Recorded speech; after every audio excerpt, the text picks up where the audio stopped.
this one, traded for my first big win. Jonathan Fink on the line tonight, with a pack in hand and a story that bites. Old paper, new spark, name on the card, from basement deals to a full-on start. Collectin and Connectin, Collectin and Connectin. Hey! Yeah. What's up? I am your host, Jonathan Fink. Welcome to the Sports Card Collectors Club. And joining me today is a very, very special guest from the What Do You Collect podcast and the Collecting and Connecting Network. We got Paulie. Paulie, welcome to the show.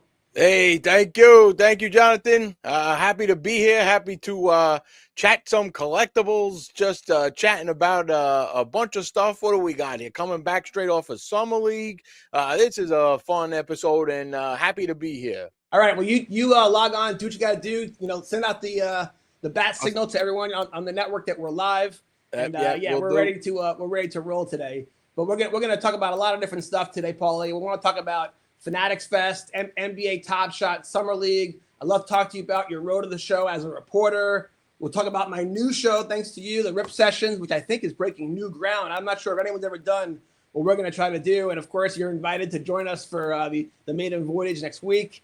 And of course, look, for people who don't know what this show is all about, you know, we borrowed the idea from Hot Ones. What are you going to do? It's not the most original idea, but it works. It's a great idea, and I'm having so much fun with it. You know, with the show Hot Ones, which, by the way, is now on Netflix, and it just goes to show that the potential for a little podcast, it can go big. But, you know, the idea is with the Hot Ones, look, they're eating hot wings, and with every question, the questions get harder and harder. Now, look, we don't do that. We just rip packs, but the idea is that we have some fun mixing a one-on-one interview kind of format with doing what we love, which is, you know, enjoying this hobby. And there's lots of ways to enjoy this hobby. And of course, for me, you know, I'm a Rat Pack kind of guy. I love ripping wax. And so for me, when I created this show with you, Paulie, my feeling was that I had to do something with, you know, ripping wax. And so we've built it into the show. And so every episode, the guest is going to bring, you know, something that's a surprise. I'm going to bring something, and then we're going to share it with the group. And really, that was kind of the genesis for what the Rip Sessions is all about. So are you ready to roll?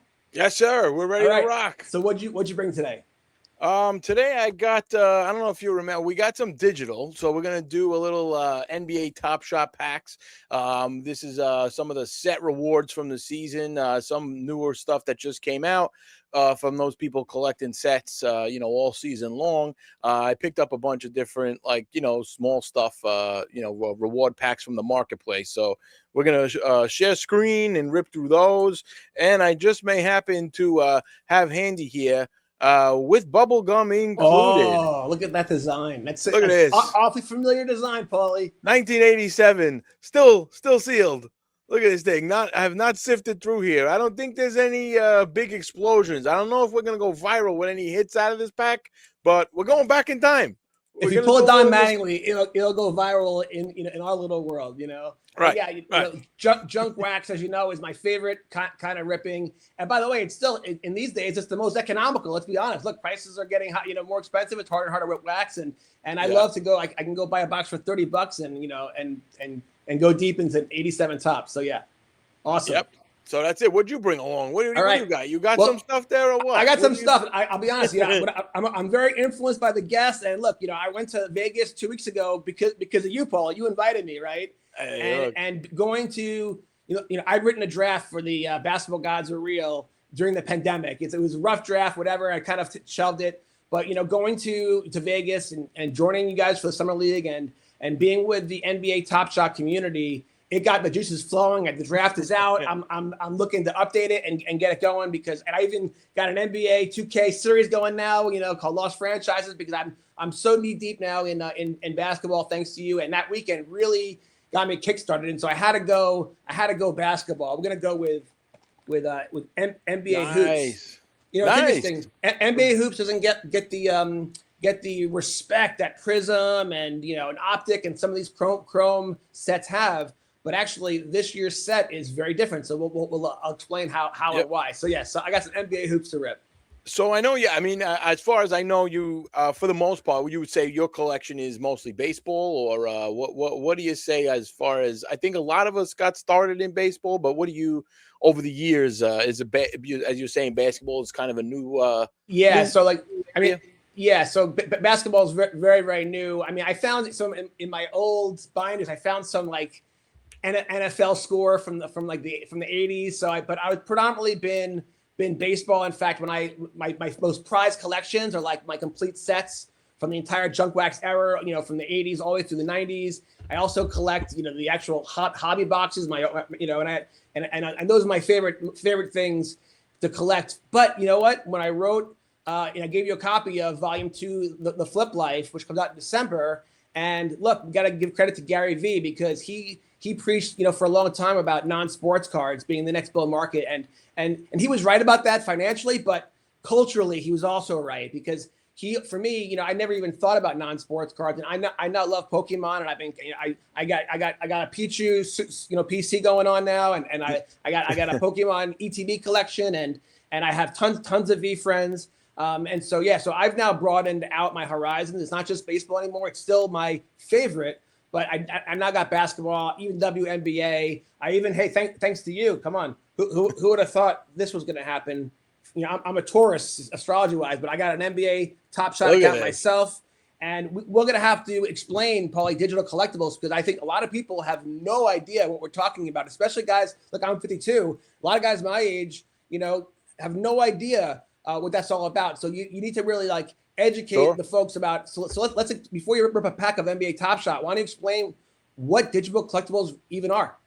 Sure. I mean, from what I got into the hobby as a kid, obviously collecting physical my whole life, basically having not as much, into it, say daily, but it was kind of like if I saw packs, I would buy them, give it a shot. Some players that come up through the years, you're like, okay, watching baseball, Aaron Judge, as a rookie, and you just notice this guy's going to be a superstar. So great. I'm going to go out, I'm going to buy his autographed rookie. I'm going to get the physical stuff, which I still do. So, I mean, behind me, obviously, there's a shelf full of, and there's boxes full of other stuff as well. But then all of a sudden in 2021, I heard a lot of the craze with NBA Top Shot. It was during the pandemic time. A lot of people had extra time on their hands looking for something to do. And it was kind of like, the perfect storm, as you would say. Like, well, all of a sudden now it's like, okay, people are off. A lot of this is it's tied in a sense to crypto, and where it's tied to the blockchain because of the technology. It's not necessarily to say like, hey, you have to know how to purchase crypto money to buy this stuff, or you have to be an investor or anything to get this. All you need is just like any site you go on, you with a credit card, everything's streamlined, and you can buy whatever moments and packs you want.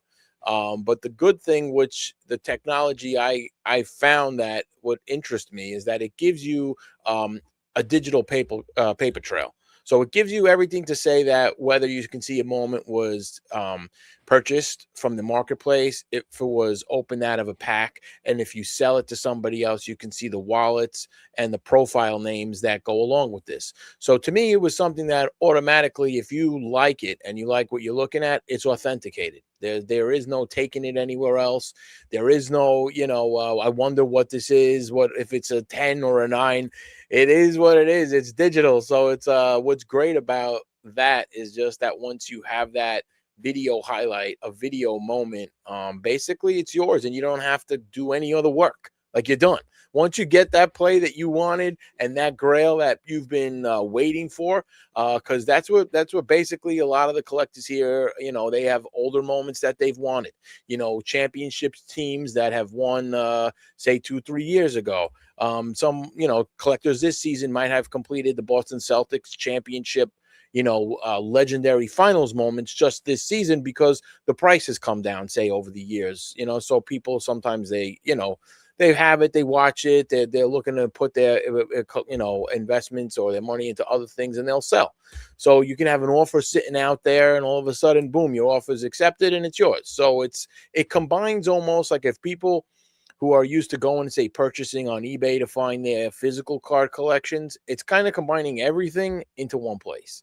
And that's where I see it brought so much fun back, because for me, it's really a community and it's a fan experience prioritized, and that comes along with these collectibles, because the community is very vocal. Everyone's on social, if they're not on social media or in a Discord community, there's fans Discord communities, there's YouTube channels that have a lot of have a lot of content on there, like Collecting and Connecting, where they can talk and explain about it, and let you know what stuff is coming out, just because everyone's passionate about it, so it's, to me, it's something that it brings back, it connects passion, easy to sell marketplaces. If you don't like the stuff you rip, you can then also, if you have stacks and commons, you can trade them in for trade tickets, and there are packs that come up that you can then buy with your trade ticket. So it's kind of like Ronaldo's shoe boxes that you got full of just cards that aren't worth much and nobody will pay anything for them. You can trade them into, you could trade them in and get a ticket for it. And then say a pack comes out where it's like, hey, 10 tickets to buy this fun rip pack. And who knows what could be in there, because there are chase cards, so, chase moments in the digital world. But it's fun because it combines so many things. Then there's daily fantasy you could play with your collection. There's a reward store. I mean, I'm really just talking as a fan and talking as somebody who's been involved in it for years. But it's really something that if you have a little extra time, no matter what you think about it, or if you think like, oh, who wants a video, who wants something digital, once you kind of see what comes along with it, I think anybody would be impressed. To me, if you're a sports fan, even if you're not a collector, just a sports fan would be impressed by what you get to see. There are some things where there's fan experiences, like a whole community was out in Summer League. It was sponsored by NBA Top Shot. They were able to get players to come and hang with the collectors. It's as we've seen, there's Jake LaRavia. I'm sure you're familiar with him, Mr. Fink. Well, not only did I get to meet him at the NBA Top Shot event, but when I did talk about this community and this technology, when I announced that I'm going to start super collecting him, because I got to meet him, so I got to super collect him, right? People that I became friends with in Vegas, after when I got home, they were sending me gifts. They were sending me cards, moments. So it's true. So the community is amazing, because you can gift to each other, which enhances community. And that's no different than when you're at a show and you see a friend and you gift and whatever. When I saw you, I actually gifted you a Jalen Brunson card, right? Yeah. So, but it's now digital. But let's get into this real quick. What I think is cool is that it's just like the regular hobby. It's bifurcated. It's collecting and investing, right? So if I just want to collect just the Knicks, because I'm a super collector, or a certain player, you can do that. But when you open a pack and 4 of the 5 cards you don't want, you can then trade them on the marketplace. They have value. So you can buy and sell, and you can have just as much fun trading the market if you're into that. You can enjoy this game and this product however you want. Most people probably collect, but I think a lot of people could actually make money by flipping and buying and selling and playing the flip life, right? So yeah. The technology is amazing. Absolutely. That you're right. The blockchain, Ethereum, you don't even see that stuff. It's irrelevant that it's backed by all that crypto stuff. Your experience is just like playing fantasy sports, which, by the way, I'm still getting into opening packs and collecting moments, but I didn't even realize that you can play fantasy sports with your portfolio of assets. That's wild. That for me, that was one of the ideas that I thought, oh, they should be doing that. And then, I haven't gotten a chance to dig deep enough yet, but they're already doing it, which is wild. That's true. That's exactly what it has been here for years. And it keeps evolving and it keeps expanding, because it doesn't cost you any more than what's in your collection. And what's cool about it is you win, you can win packs, reward packs. They change it up throughout the season. Sometimes it's just credits at the daily. If you're at the top, leaderboard, say for the day, there's, credit to then buy whatever else you want, packs or more moments. And then there's the historical fast break. Basically, it's you use your older players. How cool is that? Where it came along, where now if I like to collect older players, a lot of people are like, well, what can I do with these after a while? Well, now there's a simulation game that runs your Patrick Ewing, your Elijah Wan, your Shaquille O'Neal, your Allen Iversons. I mean, you can on a given night, they're not going to get hurt, so don't worry. And it's not like, all right, started them and that's it. The simulation runs, and whatever obviously your old historic players get, there's also rewards for that throughout the season. So I have a freaky team, dude. If you remember that, you gifted me my first couple of moments, and do you remember the first two I asked for? I asked for Manute Bol and Muggsy Bogues. My starting five is going to be a freak fest, man. Yes, this is. I mean, listen, you're on your way. So I mean, you got to get a starting five. We got to get you three more on the way. But don't worry, I got Jacob Laravia too. He's my shooting forward. I'm ready to roll. I'm ready to compete. And okay, and now it's also WNBA season, so you got WNBA on there as well. So that's what's so great about this product is that most sports cycles, there's a preseason, you have the season, there's the off season, and there's a huge lull when there's an off season. And here with the Summer League's not part of it yet, but with the WNBA, just when the season's over and you've had the NBA Finals epic peak, a couple weeks go by, and the next thing you know, you're right back in through summer with WNBA, and you're collecting Caitlin Clark moments and the whole thing. So it works really well. It keeps the fan of basketball engaged all year long. All right, so show me your high technology. Let's get a second screen going, and let's open a pack or two and show us how this all works. All right, let's take a look. By the way, like I promised, I did bring along a little coffee and some baked goods over here. Through. So we're ready to hang out. We're ready to just ready to have a good time over here. We got some coffee, we got some pastries. So let's rock and roll. Yeah, and shout out to the chat to Briar J and David LeVay and Air of Grace, all you guys. Thanks for joining us tonight. We appreciate it. Absolutely. Right. So let's see what we got here. All right. Let's see. We can go in on this. All right. So are you automatically a New York Liberty fan? Is that how it works for Paulie? Yes, I am a Liberty fan. I've been to a bunch of games. I enjoy watching. I was watching, before the championship season, kind of seeing it come together over there, which, it's easy to root for, a fun team to watch. Ionescu can really, shoot behind that arc, it's fun stuff. Watching that team out there. Stewie's been there, anchor for years in the WNBA. So it's a great team to cheer for, especially if you're in the East Coast over here. Yeah. Us New Yorkers enjoy it at Barclays Centers in Brooklyn. You get some good pizza across the street. I mean, listen, you can't go wrong. You get a good meal before you go watch a game in the summer. Air conditioned. Who wants to be outside in the summer over here in Brooklyn? You'll be sweating to death. So yeah, you go watch basketball indoors, nice and cool. I mean, basically, this is my couple of the collectibles here that I have. We're going to be going into let's see what we could show right now. This is the let's do a little shoebox we got.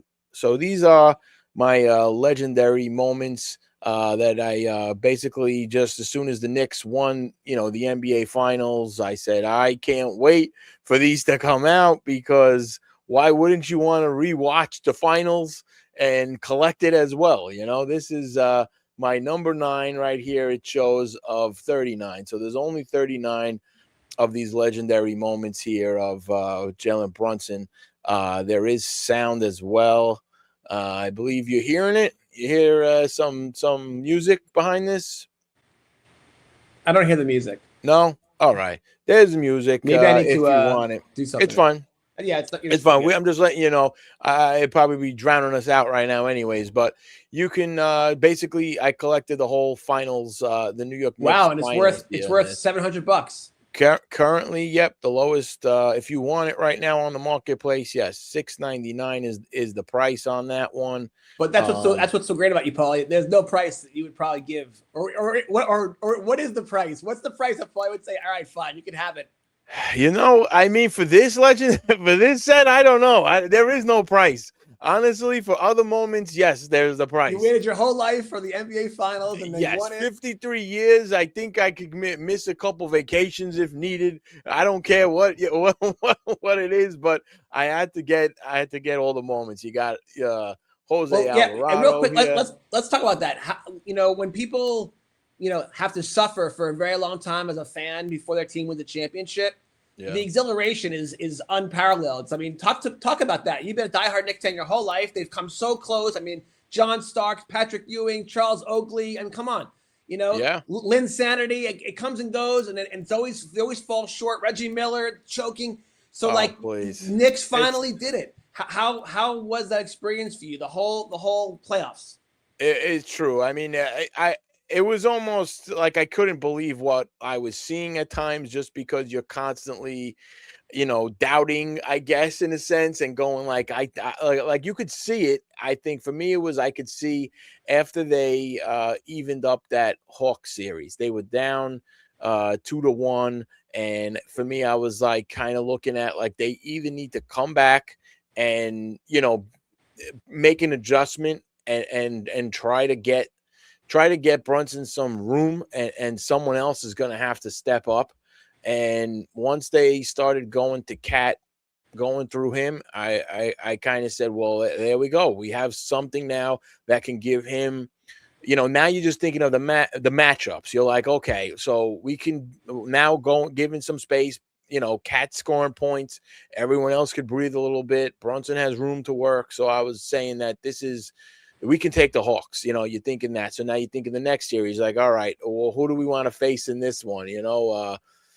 Cleveland, obviously coming up, you had obviously you had the Philly game. I mean, it's just, you're wondering like, okay, who are we going to play in this? But, once you start getting through them, you kind of see like, we can take these teams. There's nobody here scary. There's nobody that's going to come against this matchup, because our defense has really, come through every game. So to me, it's always a confident when you have a good defense. It's like if you're just relying on hitting all your threes and you got a bunch of 3-point shooters, I mean, there's going to be off nights. But when you can say like Bridges can shut it down, Hart is always out there, Mitch Robinson's going to get you offensive rebounds. You have Alvarado also out there who's playing tight on defense. It's like these guys are going to give you that every night. And then, Cat also, you were starting to see sides of him in these postseason that a lot of people doubted for years. You were saying, I don't know if he's going to be able to handle a big,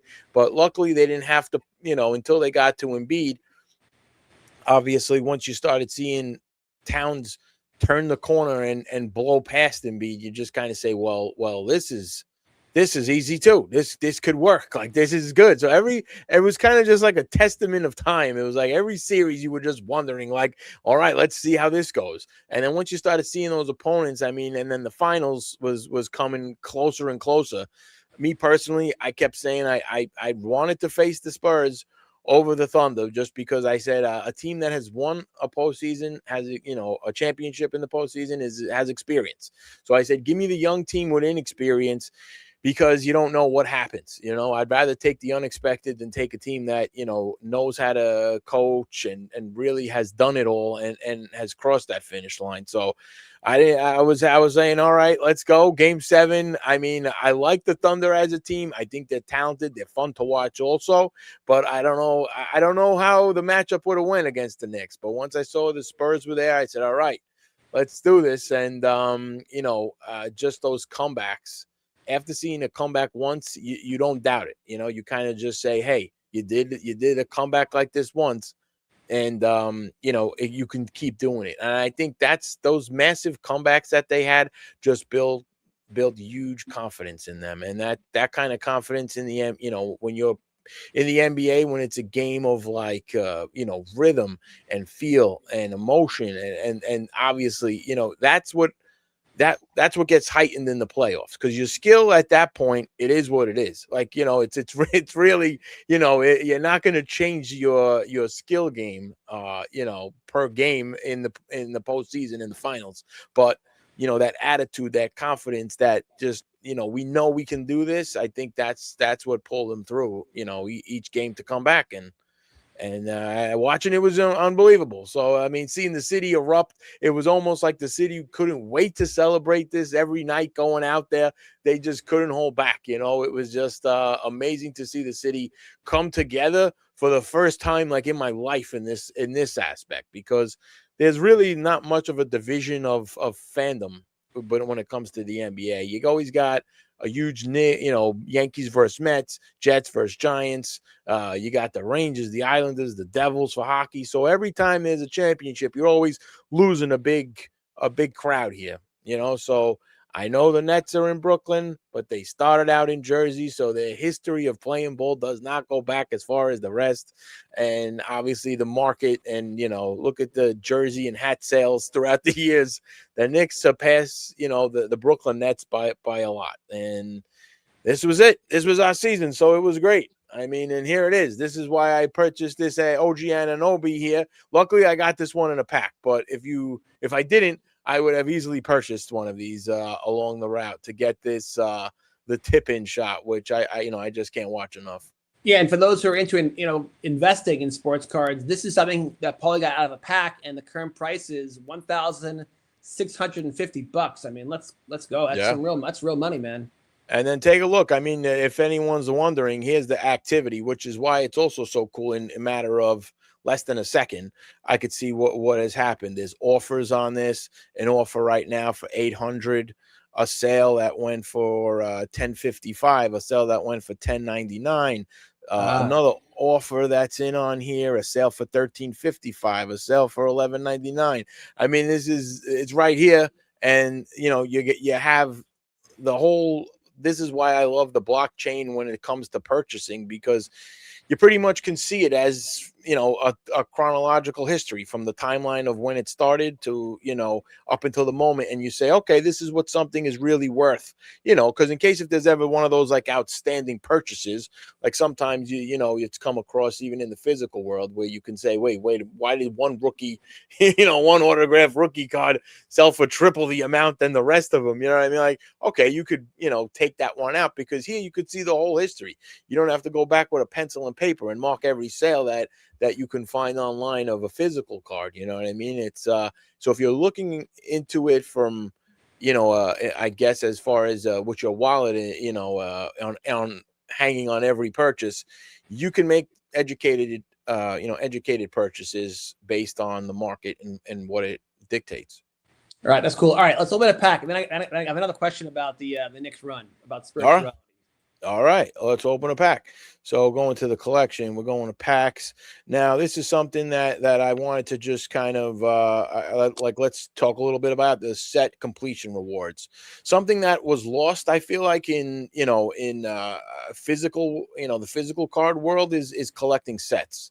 So it's something that I see here, that with the digital, there's rewards for every kind of set you complete, which is great because it gives you an incentive where if you're buying packs and sometimes you're a little more than half the way there, you say, you know what?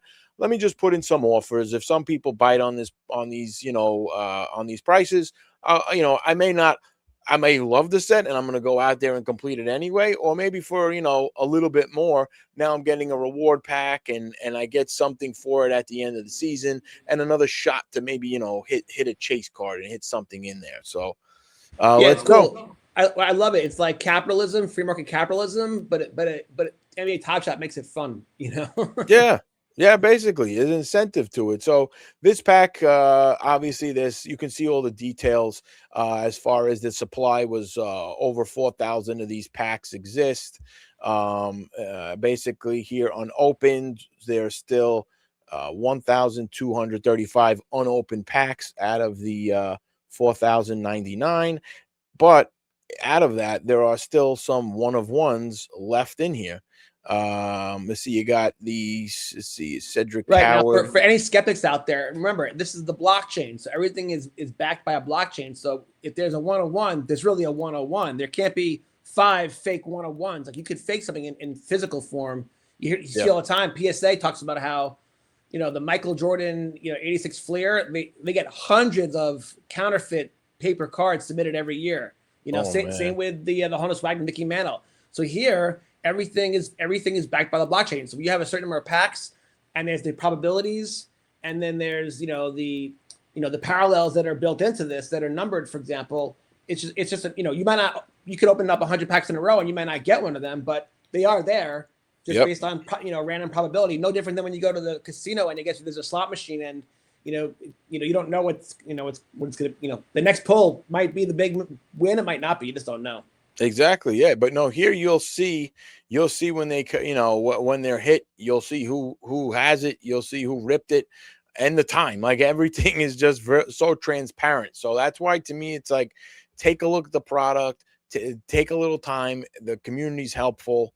And I think you'll see that there's a place for this, even with physical or anything else you collect. If you're just a fan of the sport, who wouldn't want to watch a video highlight of their favorite player, even if you don't collect a lot? You know what I mean? It's like, I would at least see a need to, like, I have to at least own one, great play. Maybe it was even a play at a game that I went to. You know what I mean? Like, that's even more special, where you got a lot of collectors collecting specific moments just because they've been to games, and it's like, well, is some people they even see themselves in the moment. I mean, there's a couple special ones that sit courtside. You could see yourself, and and you're limited and minted there as well. So it's wild. A lot of cool aspects to it, All right, but let it rip. Let's go. All right. So we got, let's see here. This is a little pack opening experience from the base reward set. So if you completed the whole base of the 25-26 season, you would get a couple packs as a reward. So there we go. So just like when you play MLB The Show, you build collections, right? And then you get rewards for building the collections, right? Yeah. So this is there's obviously you get a couple packs, but I just purchased two random ones here off the marketplace. So first moment, what do we got here? This is very cool. This is Nikola Jovic. We got here. This is from the Miami Heat, and this is basically club collection. So this club collection, it's I'm sorry, just a minute. There we go. This club collection, it's a parallel. So it takes a base moment and it turns it into, there's a 99 of these that exist. So they take the team colors and they limit that parallel to 99. So that basically is this moment here. Just a minute. Could go to the next. Knicks playoff moment. Look at this. Mikal Bridges NBA Top Shot playoff moment here. So this is a moment from these 2026 here playoffs, which we can now take a look at and rewatch some of these plays. So we could take a look at it, but I mean, let's see. We add them back into our collection, and we can go here and view exactly what we ripped. Just give it a minute to load up, but this is basically let's see, receive date. All right, these are our moments, and this is exactly what we got here. Mikal Bridges, and here's our play. This is let's see, this is against the Cavs, and here we go. I mean, pretty cool to just say, you got, ripping a pack. You got an awesome steal and a quick 2 by Bridges on this in the playoffs. It's just so much fun. It's awesome, I think. And just the difference, some of those moments are worth $1,650. This one's worth 35 cents. So that's cool. It's a dynamic marketplace. Yep, absolutely. So yeah, that's all right. That's our first pack on this, and then you want to see the parallel. We got this here, and this is basic. Like I said, it takes the common and puts some cool team colors on it, limits it to 99, and here we go from Miami Heat. It's a cool play. You're a Heat fan. You want to get your full team set collection, and what do you say? You want to rip one more? Yeah, let's do it. Want to go one more? All right, let's do it. Let's see, packs. All right. Let's see what we got here. One more pack open. All right. See, Pistons playoff. Here we go. Cade Cunningham, number 54 out of 929. We got a Pistons playoff moment. OKC playoff moment as well. Jared McCain, very nice. Same thing as it is here. We can take a look and see exactly these moments in our collection. You know what? It's just like when you rip NBA tops. You know, the truth is most of the, I'm guessing those are both going to be worth like 50 cents. Yeah. But the truth is most of the base cards you rip are worth nothing, or 50 cents maybe at most. It's only the number cards and the autos that really have value on eBay. Yep. So but it's a perfect representation of the physical market, just in video form. Some videos are more coveted because the player, the play they make, when they make the play, right? These are all different variables, you know? Yeah, absolutely. By the way, shout out to the chat. We got 1,116 folks joining us today, checking out NBA Top Shot ripping packs. So thanks for everyone for joining us. We appreciate it. Awesome. And let's see what else we got. So also just to show you something quick, like we said, physical sometimes you said is worth 50 cents. Offers on, there's sometimes you could take a look. Okay, on this one, it's obviously not in there high might be demand no offers. right now. Yeah, there might no offers. That's okay. But if you take like a look, life. a lot of other moments. Here's just this is an old rare moment. All right, $5, $4. This is a moment from series 2. So this is from I don't know, about 4 years ago, a random rare. There's still offers out there. You know what I mean? There's definitely moments that you could easily just say, all right, I don't like this. And especially on a new pack drop, there's definitely offers for almost everything, because when it's new, everyone wants to complete their sets. They want to get those moments.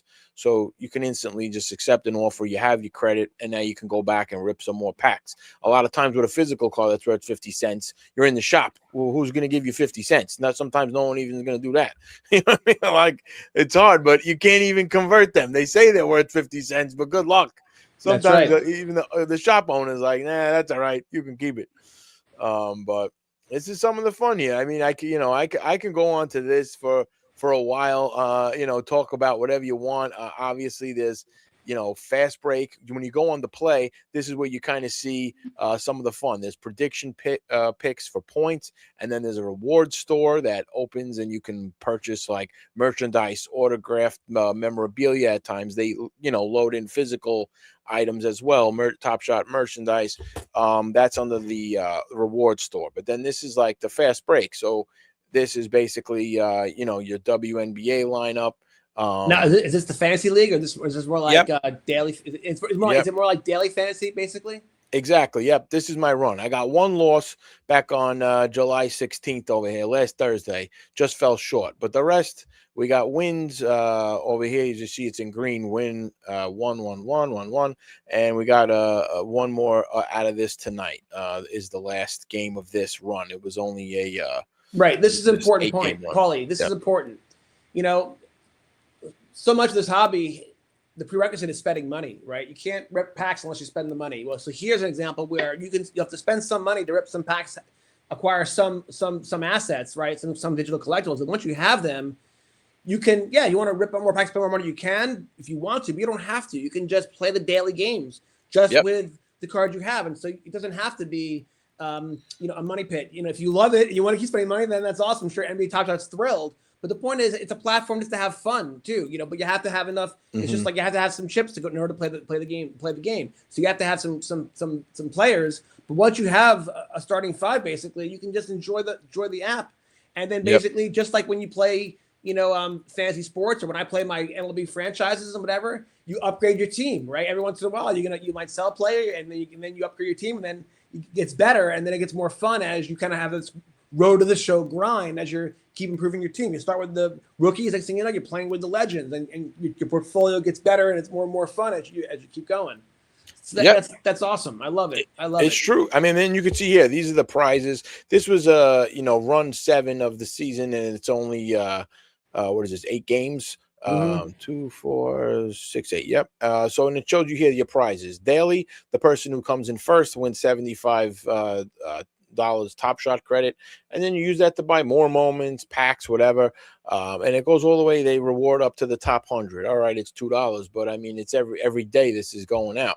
And then you have run prizes. So for the run, top first person gets $250, and then there's based on how many wins you have, you get Top Shot points. So like this is for the reward store. So if you got all 8 wins out of this run, you get 6,000, Top Shot points, and then that's probably good enough to redeem, for something pretty decent in the reward store afterwards. It's awesome. It's fun. It just gives you so many other things to do with your collection. I love every morning waking up and checking my fantasy team, setting the roster, just as much as my wife loves playing Wordle every day, right? And if you love collecting, you love the NBA, what better way to start your every day when you're having your cup of coffee than checking your portfolio, seeing how you did last night, seeing how the values have gone up, seeing what offers you got on the exchange. It's neat.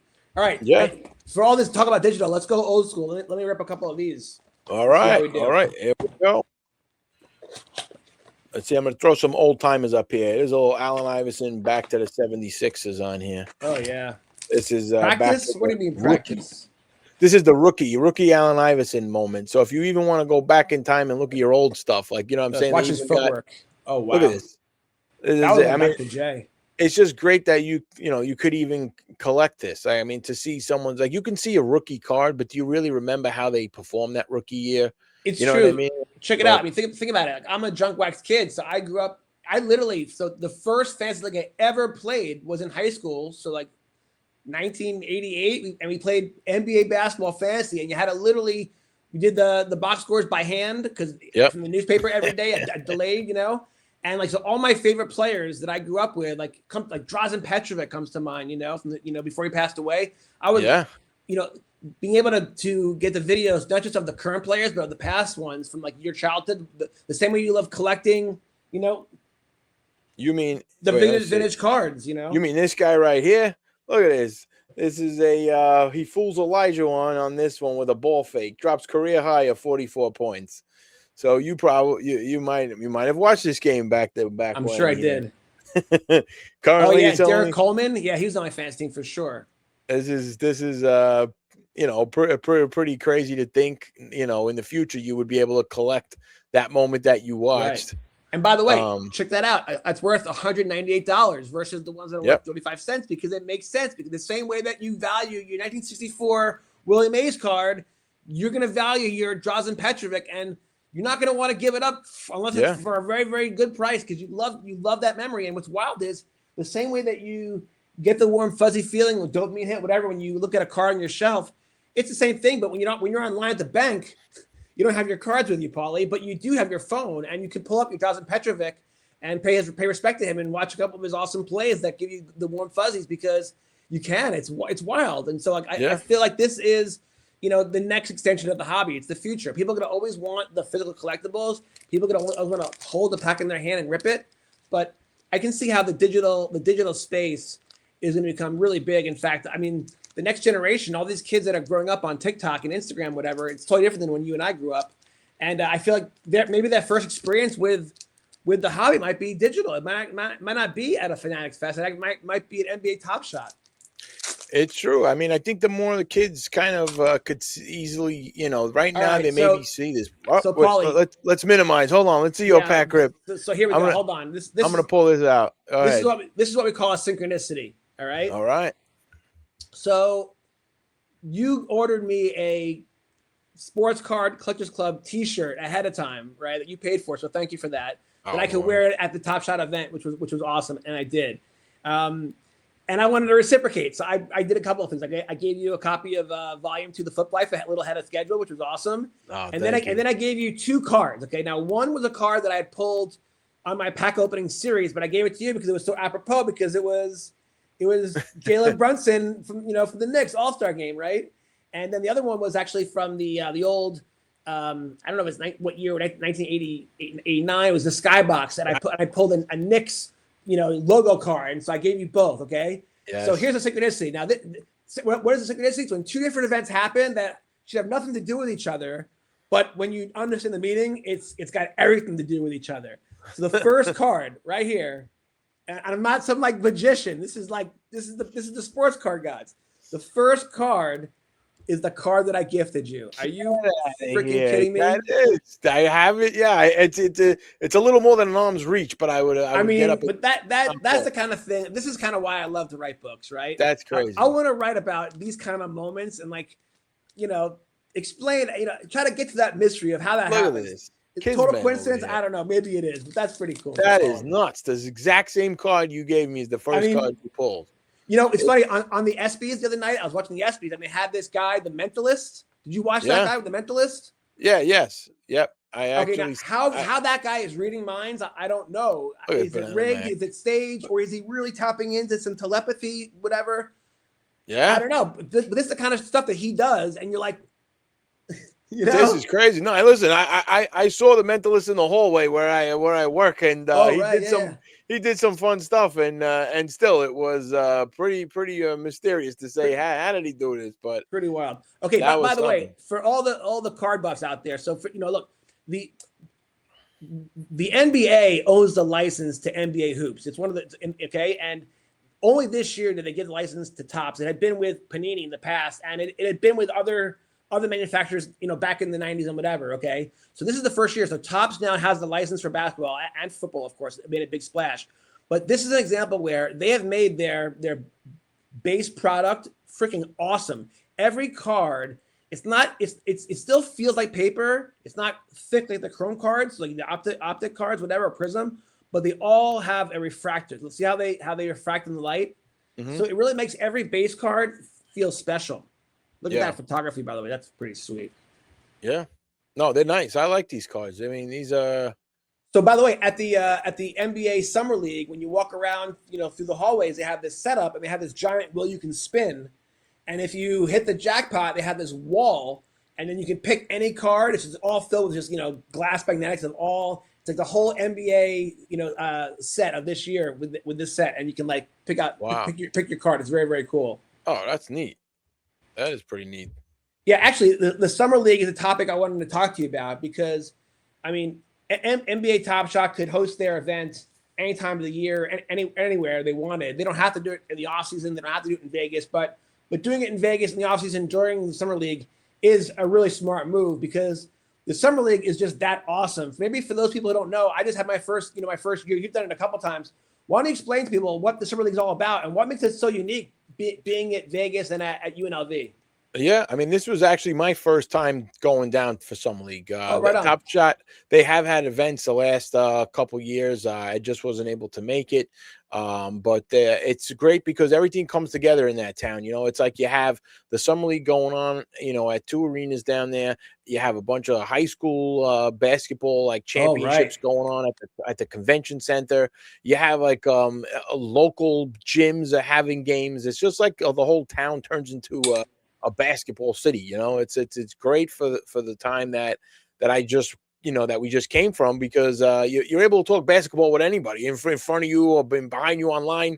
It's fun, and then obviously you can go and watch all these, freshly drafted rookies down there playing their first games, just trying to, get acclimated to their new team members, people who have, maybe been on the team and trying to prove themselves for a roster spot.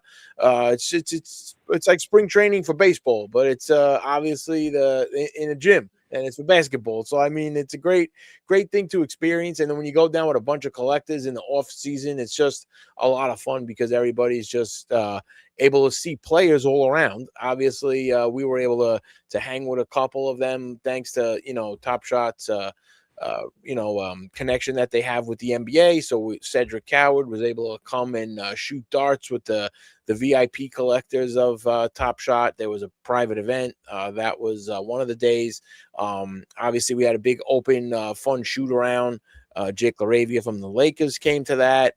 And then there were so many people just taking, photos with people in airports or, in a restaurant, seeing this player, that player. It's just a lot of fun, you see the NBA players, walking all over the casino floors and all the different places. Yeah. Where, what I liked the most was the actual facility, right? I mean, I'm sure they could have put this at the big arena downtown, but they put it at UNLV. And that's unique because they have 2 arenas that are connecting. They have the Cox Pavilion next to the main arena. So they'll have 2 games going on simultaneously. So I would watch the first quarter of one game in the big arena. And then during intermission, I would go over to the other game and I would catch the end of the second quarter of that game. I'd go back just to the third quarter. So you can catch 4 games over a 2-hour period. You get to see so many players. And when you go into the small arena, it is. It's like going to the spring training in Sunrise, Arizona, when you get so close to the players, right? You can like see Darren Peterson, and you can just sit in the second row. There's no assigned seating, right? You can just sit wherever you want. So it really is amazing. It is. It kind of brings back kind of like the grassroots kind of, it feels like, of basketball. It kind of takes it out of whenever you could watch a pro game, like I think in a different setting, it just always seems so much cooler, more intimate. It's like that Field of Dreams game in baseball. Like I would love to have one of those. What is it, 4,000 tickets? I think there's not really many, but to see a pro game, to see any kind of professional players in a different setting is fun. It's and the fans, it's wild. The games are meaningless, right? The scores mean nothing. These players, their careers they're playing for their careers. That's meaningful, but the game itself, who wins, that doesn't matter. But what's wild to me is how the fans, they're so tapped in and tuned in. They're fanatics. They love the NBA so much. They react to every play as if it's the NBA Finals, because the environment of the people is so hyped, because the people are just so passionate. And that to me is what I appreciated the most, is that when you go to a spring training baseball game, most people, they're drinking beers, they're having chit chats, they're on their phone, they're just kind of casually watching the game. These people are focused, and they're locked in. And I really appreciated the passion that these people had. So let me rip another pack, and we'll talk about a good segue, because we got to hang out with the Top Shot community and talk about, passionate fans. I didn't realize it. For me, it was my first time there. So I was new to the community. I was meeting people for the first time. And I just know how I felt, what a warm reception I felt, and what love. And I've, made friends and have kept them. I mean, I've a lot of them on my show soon, the whole thing. But it turns out you have actually not met some of these folks as well, but you knew them from the community digitally. But it's wild how, talk about that phenomenon, how when you meet them in person, like when I met you for the first time, we had met over the internet, but when you meet in person, it's like, boom, it's an instant connection, because these digital screens really, it is just another way to connect. But when you meet in person, it's just the continuation goes. And so talk about the NBA Top Shot community and how much vibe there was, and how much fun. Sure. Yep. I mean, here, we'll start with, say, just one of our $2.79 donations to the chat here. We got from Banana Mac. She wanted to write a little something and kick something into the stream. I mean, the first time I met Banana Mac was when you met her. Yep. Out in Las Vegas. I mean, we've been, obviously chatting for, about sports, about trading, about, doing production stuff and doing collaborations together and things like that. So the podcast that we do together, it's just, the first time you meet them in person, it's like so many stories and things that obviously that you've been through. You can all chat about, and you get to see everyone in one place, which is awesome. Like you build these kind of this rapport and these connections over years almost with a lot of these, collectors. And because everything is digital, you can gift someone a moment, you can, sell them a moment. I mean, everything you can trade, everything you've discussion that you've been in and chats, you can watch sporting, live sports and then jump in a, chat and then basically just be exploding to another fan about your team and saying, this guy's horrible, this guy's great. Like it's you're talking sports and you're collecting with these, with these members for years. So it's just great to finally get to see them, Well, okay, so this is another topic that I'd be meaning to bring up, which is how you take members of the community and you turn them into media personalities, right? I mean, I was an author, so I've been around a little bit, but let's take someone like Banana Mac, Nicole. I mean, she's interviewing Jake LaRavia. She's on a panel with us. I mean, I'm still relatively new to public speaking, right? But I've done it before, but you give these everyday folks a platform, and you are the producer of the show, right? And you have not just your own podcast, right? You have mine, but you have like a dozen podcasts, and you have to find this kind of talent. And you and now I get how you find these people, because you have created this amazing community.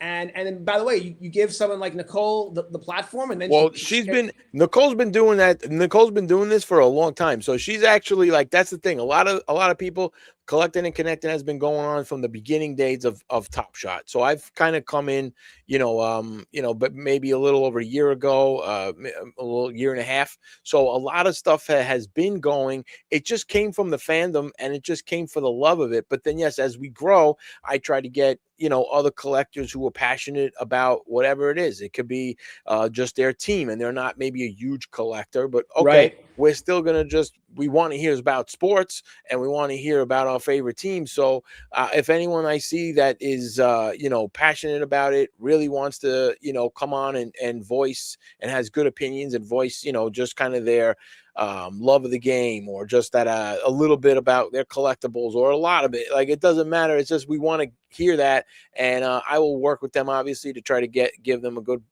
good start, and be able to help them into all the technical stuff that maybe they're hesitant or not sure of at first. But I just want to give basically everybody a chance to bring positivity to collecting, where I just over the years kind of saw it's a lot of people kind of defending their collectibles and their wallets, and their collection is better than others. And it's kind of like, well, listen, everything that when it comes to collecting, from what I know, has its changes. It's like everything has evolved, or some things have just disappeared. It's like some things you could have collected, and it doesn't have, say, that value. You know what I mean? It's like, but Beanie Babies some time ago were huge, and people were paying crazy prices and going to find them.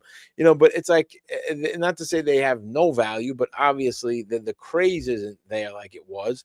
But if you want to talk about your collection and say, like, I still have them, I still love holding on to these are what I have. Like, I want to hear those stories, because to me, I find it amazing why people still hold on to some of that stuff. That's or why right. somebody says, hey, you know what? I fire sailed all these things. I couldn't take looking at them. Whatever, like, the reason is, I want to know the whole story of it, So that's where I feel like no collectible is, really a bad collectible, as long as it's obviously something mainstream that we all could have bought, and there was a fan base for it. I think it still it holds a good platform, so we can hear the story on why you bought it and why you still have it. Yeah.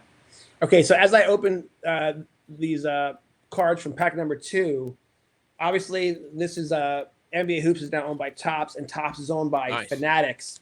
And you just spent the weekend at Fanatics Fest in New York City. It was their second or third. I think it's their second time. I think third. Third. Okay, I was there last year, but I think right. It's the third you've time. had a chance to see the show grow. I understand it was bigger and better than ever before. But let me get the Paulie perspective on Fanatics. I know you had when I first discovered you on social media, it was always you with your mic, interviewing folks at trade shows, and so it was good to see you back in your element, doing what you love to do. So talk to me about the people that you met, your favorite conversations, and just your whole take on where's the hobby at from a Fanatics perspective, from a Fanatics Fest perspective. Yeah, sure. I mean, I could go for a long time. I'm going to truncate it a bit. We'll also have a "What Do You Collect" podcast episode from it, so you could see all the details in that. Fair enough. Obviously, I can't get into everything because it was. Save the good stuff for your podcast. Just give us a taste. No, I mean, in general, I'll give you, just my whole overall of 3 days there was great, and amazing to be in the middle of that many collectors and people in the hobby. It's a great place to network and kind of get to see a lot of people that I've had interactions with, again, virtually, or through having them on my podcasts and episodes, or me going on theirs, and then I see them there, and then you're able to connect in person. It's just a lot of fun, and the fan experiences, to me, is the most unique part about it. I know that there's a ton of trade tables, but I mean, I think everyone is kind of, if you collect, you're kind of accustomed to that, whether the local hotel convention center or whatnot, what tables and cards and dealers look like. But to the next level in here, the fan experiences, which kind of take something that, if you're a big pop culture fan, or athlete wrestling fan, this, obviously, since it's the World Cup was going on at the same time, there was a World Cup village. So this, to me, seemed like everything combining into one place, which under one roof, which was pretty unique, and something that you probably can't find anywhere else, with the World Cup being here as well, you have tourists coming in. So you got tourists here from all over every, multiple countries in there, and they're just trying to figure out, they're trying to figure out where to start, because you just want to explore everything, so it's really cool to see some of these. There was a lateral contest, who can jump the highest and ring the bell. I think there was the record breaker on this was I think it was like 53 meters. The guy jumped and he rang this bell and won. I forgot. I think he won like a Ferrari or something. It's just, no, there was a guy who did all the events, won a Ferrari. I think he won cash. The other guy from Shaq's jump contest. There's like so many of these like fun things going on. Then there's just like, kicking soccer balls and trying to get it into the goal, and you can win prizes. You're shooting basketball to win Tops packs. There's always like a reward for everything that you're waiting online for. And that goes along with if you purchased autograph, memorabilia to meet your favorite player. You take photographs. So it's definitely any card show to the 10th power. It's just like so much going on, and it's all in one place. So I mean, it's something that if you have never been to a trade show, it's going to be overwhelming, because you're not going to, I would say you're going to have to go for more than one day, because this was just a, massive, turnout for this, World Cup being here and everything. Like I said, it's a lot to get through, but I think if you just can take your time and pace yourself through it, you'll really enjoy it. Now, how did you navigate? You were there to get content. You're also there to be a fan and enjoy it. So how did you divide and conquer? How did you spend your time? How did you know? Yeah, I mean, you try to do it on the bookends. You got to do all your stuff in the middle, and then you get there early when they open up. You can get a little bit of time for yourself, and before they kind of close up, if you're able to, take a look around as well. Kind of on the beginning and the ends. The beginning is kind of, I know nobody likes getting up early, but if you get up early for those, it's kind of, you got a good, the aisles are clearer and you can move around a lot faster. So yeah, that was nice. Yeah, that was the best way I was able to get through that, to see everything as a fan. And then obviously with NBA Top Shot there, we were right at the NBA court, so we're able to see all the fun players come through and shoot some balls, and celebrities and all that. So there's some obviously posts on social media and all, so you can take a look and see some of the fun stuff that we were able to take a look at. Let's see if I can maybe I could share something in a moment, but we'll come back to it if I can get in there. All right, awesome. Let's do another round of cards. All right, and then we're gonna do something for the first time ever. We're gonna pick a hat out of the Tulane Magic hat. All right, we're picking something out of a hat here. All right. So, but first you rip a pack. Let's see how you do. All right, let's see. What do we want to go with here? You want me to go with the wax pack? pack? Let's do the wax pack, because we ripped a lot of digital. We got 8 o'clock over here. We got Chain of Command coming up at 8:30. We got another podcast in a half hour. I don't want. We're gonna wrap it up in 5 minutes, but shout out to the chat. We got 2,200 people watching. I really appreciate you guys. It's awesome. You got, we got a little time to go. We got a little time, so we don't have to run. But let me see. We got a wax pack here. So this thing has been sealed for what is this? 87. Holy cow! This thing we're going on a what is this? Almost for 40-year pack. Look at this thing. I almost don't. Let's see. See, Topps chewing gum here is located on the back of this as I'm opening. So unwrapping this here, let's see exactly. I don't know if dust is going to come out. No, it's actually all right. It's only in 2 pieces. All right, so we got gum. It's in 2 pieces. I'm not going to chew it. Don't even ask. Let's see. Let's see what we got here. It's all right. So this is what we're looking at least. I love the design. That the design, and look at these cards. Obviously, let's see. I'm not going to go through every name, because these is not like today's packs. Bo Diaz over here. Today you only have you got a stack of cards coming in here. Oh, Bob Welch. Show me the Yankees. All right. Show me the Yankees. Here we go. We hit one of my favorites on this one, because they don't really do this much anymore. Look at this. A nice Oh, little sweet Lou Piniella. Sweet Lou Piniella. And a manager card on top of it. So, I mean, know. They don't do that anymore. Why don't we do manager cards? That could be the pull of the day. A manager card? Come on. Forget about it. I mean, I would want like Mike Woods, and I want Mike Woods manager, coach. Today we got Aaron Boone. I mean, I got Aaron Boone cards, but none that say manager. Sweet Lou. You can't go wrong with Lou Piniella. That's awesome. I mean, this dude's personality on the field, obviously. Legendary Yankee, honestly. Legendary Yankee. Yeah. That's he was one of my favorite. I mean, I loved his managing skills. I mean, watching him with the Cubs, I mean, it's just the way he would kind of get on a young player or just somebody if they did something wrong. You knew, like, oh boy, Lou's gonna blow up for this one. The umpires definitely had their share with him. All right, look at this. Win a trip for 4 to the 1988 spring training camp. You think I should mail it in? What do you think? I don't think they're going to honor it. Yeah, I don't think so either. I don't know if there's an expiration, but I think I missed the event. What else we got here? Another manager, Dick Williams. Look at this. Oh, look at that jersey and the hat. That's the cool, old man. Astros on here. We got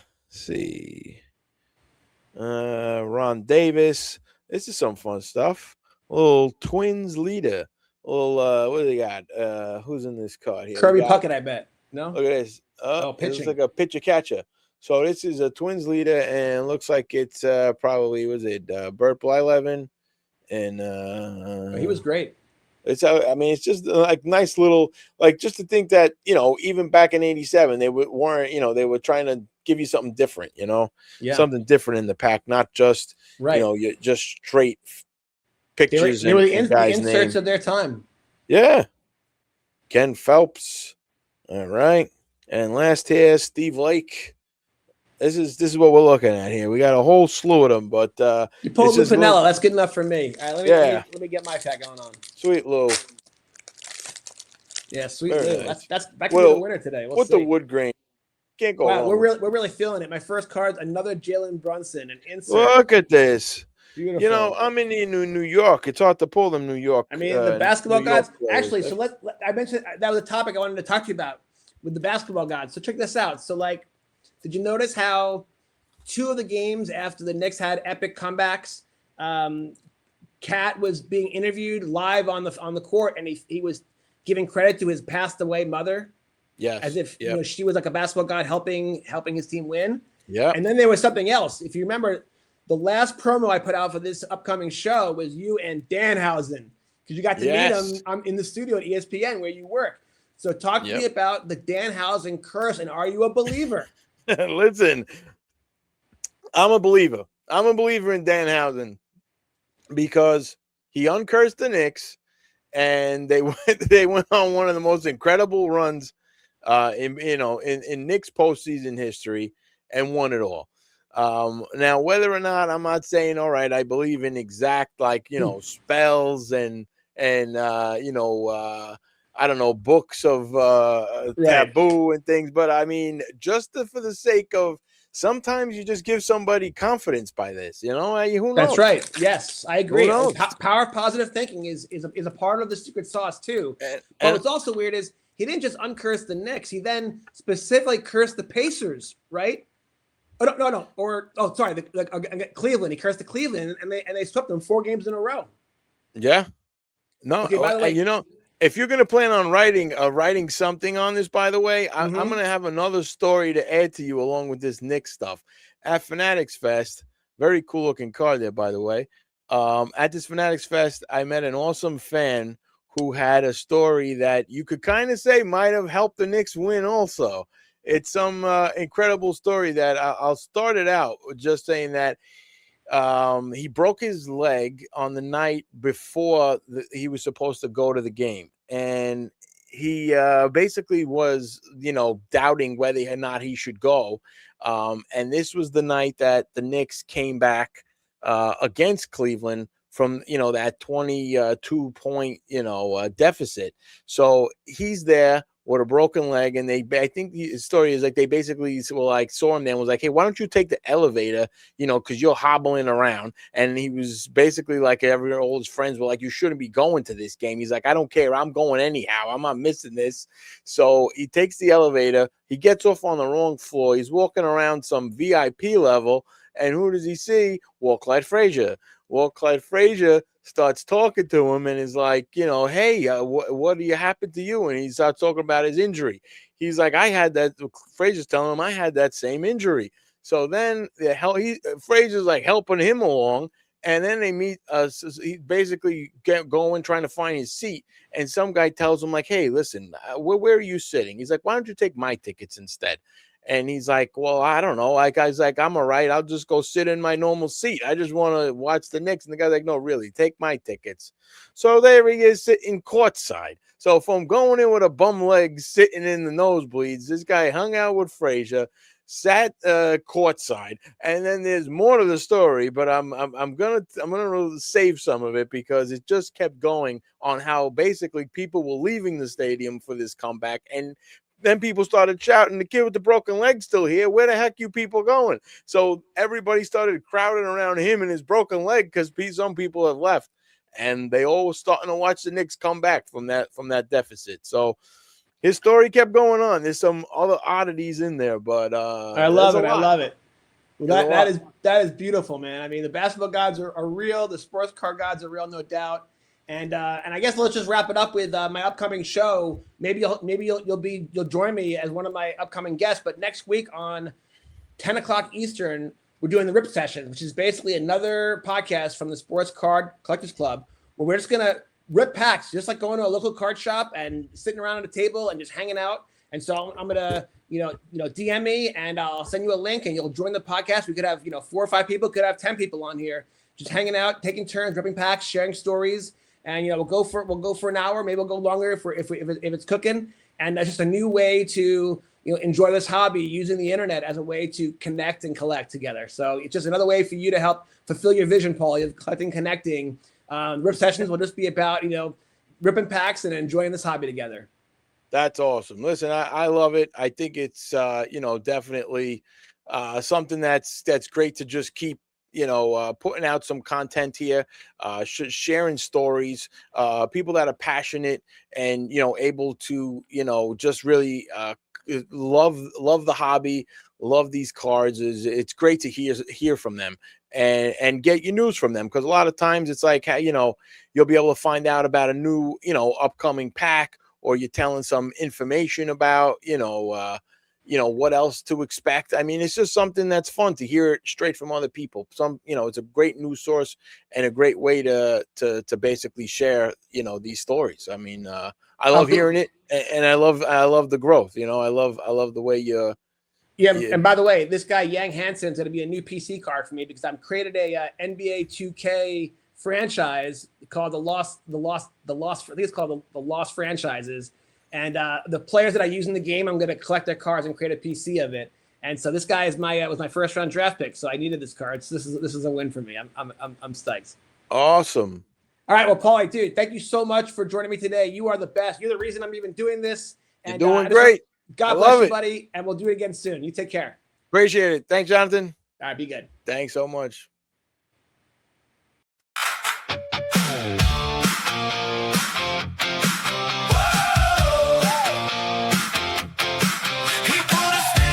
Shoebox lid, said this one traded for my first big win. Jonathan Fink on the line tonight, with a pack in hand and a story that bites.